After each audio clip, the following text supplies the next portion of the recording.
Navy Day 1943, 1 year ago. The Navy had come a long way since the dark day at Pearl Harbor. Within 2 years, we had rebuilt our shattered fleet. Americans saluted a bigger, more powerful Navy than any the world had ever known.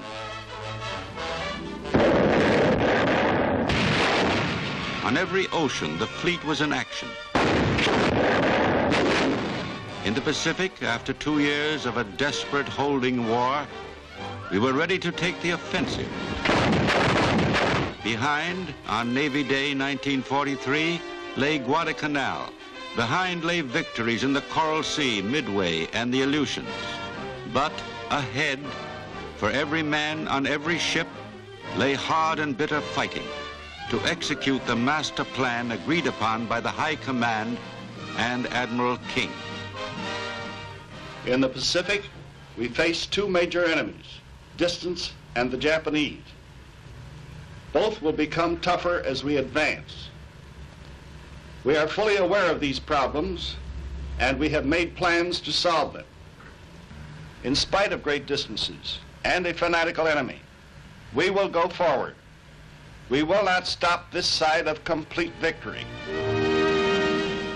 In the fall of 1943, U.S. supply lines stretched from Pearl Harbor over 4,000 miles to the distant areas of combat forced upon us by Japan. Our immediate task was to push the Navy's combat zone to the north, thus shortening the distance over which supplies must be carried to the fleet. Preliminary step toward this objective was the costly seizure of Tarawa and Macon, from which we could strike at the Marshall Islands 200 miles to the north. Once there, the combat zone would be only 1 week from Pearl Harbor instead of 3 weeks. We struck at Kwajalein and Eniwetok with all our power. This time we had plenty of amphibious craft able to climb over underwater reefs and obstacles. Heading for shore, the soldiers, sailors, and Marines witnessed an intensity of firepower far greater than at Tarawa. We'd been around a little, but this was a new kind of hell. We surprised them by coming in the back door, through the lagoon instead of from the open sea. When we hit the beach, we got a load of the damage the bombardment had caused. The job the big Navy guns had done was complete. Even the concrete of the pillboxes was on fire. Everything was burned out or smashed flat. It was an ungodly mess. But the islands were ours, and turning them into airstrips wouldn't take the Seabees more than a few days.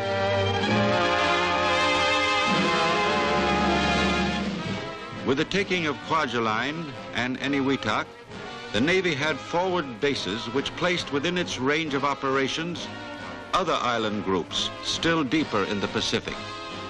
By shifting the combat area another 1,500 miles further west, our forces would be in a position to drive toward Tokyo by either of two possible routes.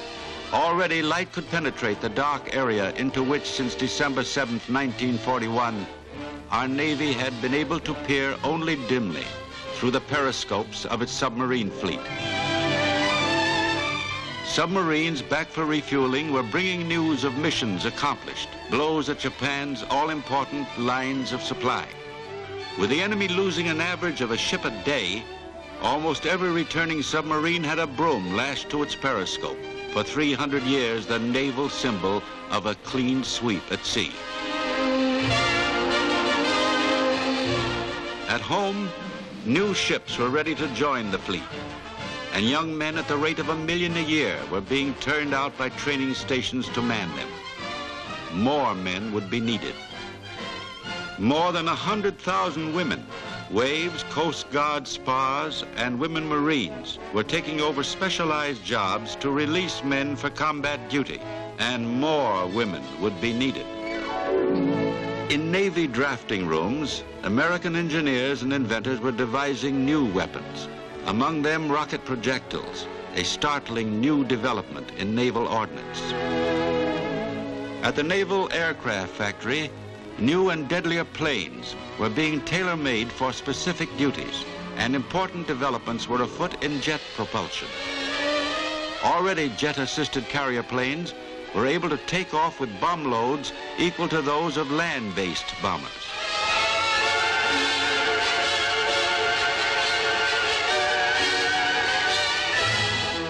By 1944, our planes were ranging far and wide, clearing the way for our next strategic move. To keep the enemy guessing as to where this move would be, we were lashing out with diversionary attacks in all directions. At Paramashiru to the north, at Sumatra, 5,000 miles to the south, at the Bonines, close to Japan's heart, and at scattered Jap bases, Truk, Kusai, Ponape, Yap, and Halmahera. Among the great new tactical developments in naval warfare has been the task force, a team of ships and planes and men whose size and makeup is determined by its specific mission. Task Force 58 was an invasion force, and as such it was built around the carrier. And where at one time we had but a single carrier in action in the whole Pacific, this one invasion force alone included many.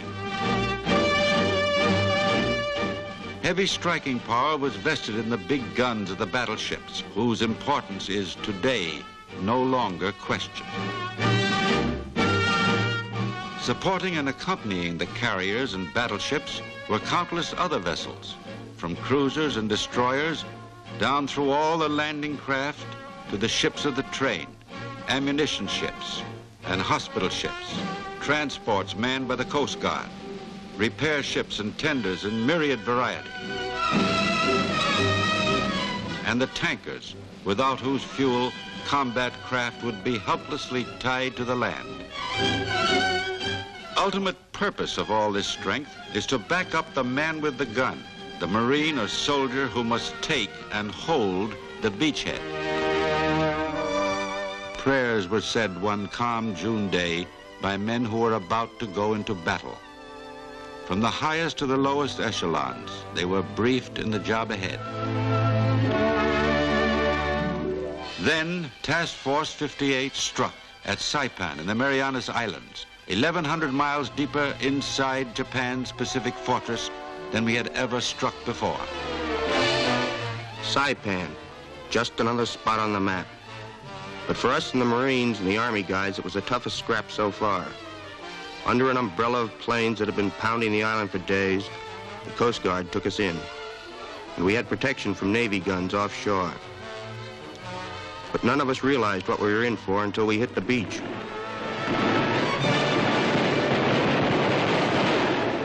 Saipan had belonged to the Japs for years, and they were going to hang on to it at all costs.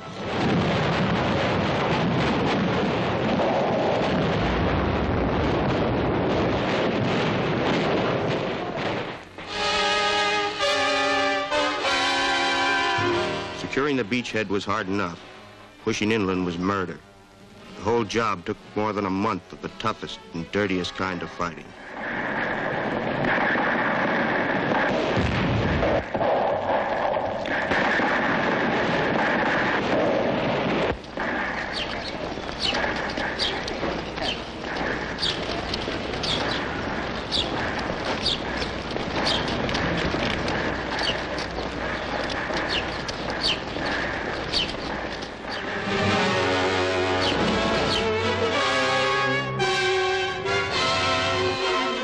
Guam, a little later, was the same thing all over again.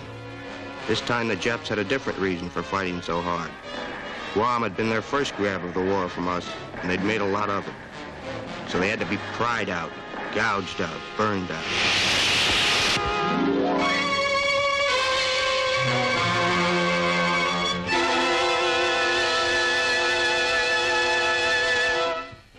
This is the way it's going to have to be all the way to Tokyo. When our flag went up over the old Marine barracks on Guam, we felt pretty good. We had won. We were alive. But a lot of Marines weren't alive.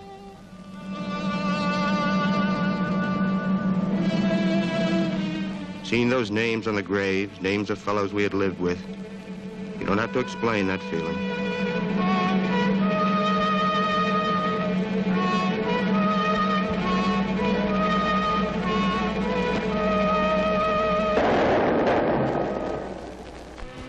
Almost a year had passed. We had now penetrated deep inside Japan's outer fortress to Saipan and the Palau Islands. From the Palaus, the Navy had reached out to the Philippines, supporting MacArthur's drive from the south. And from the Philippines, our combined forces can strike directly at the fortress of Asia, severing enemy lifelines to Malaya and the rich East Indies. And we can drive for Japan itself, either from the Philippines or from the Marianas. But from the Philippines, where the best harbors are, it is 2,000 miles airline to our target, Tokyo, as far as from Mexico to Hudson's Bay. And other approaches are longer still. Across these vast distances, our armed forces must advance mile by mile toward a determined enemy whose own supply routes grow shorter as ours grow longer. Thus, every mile we go forward over the immense reaches of the Pacific involves increasing effort and sacrifice. These are sober facts which every Navy man knows, none better than the Secretary of the Navy, James Forrestal. We have traveled far on the road to victory, and we're on the eve of further great events. But the rhythm and tempo of that victory must not be lost. We cannot afford for a moment to relax the iron pressure now being applied with steady and inexorable power. For those brave dead on distant islands, the war is truly over. For us, it cannot be over until the job is done. For the tough showdown battles ahead, our ships and men are ready today. Together with our Pacific armies and the forces of our allies, they make a fighting team which has no equal. About the task before them, these men have no illusions. It is immense and calls for more ships, planes, and men, more new weapons, more sheer fighting power than we have ever yet amassed.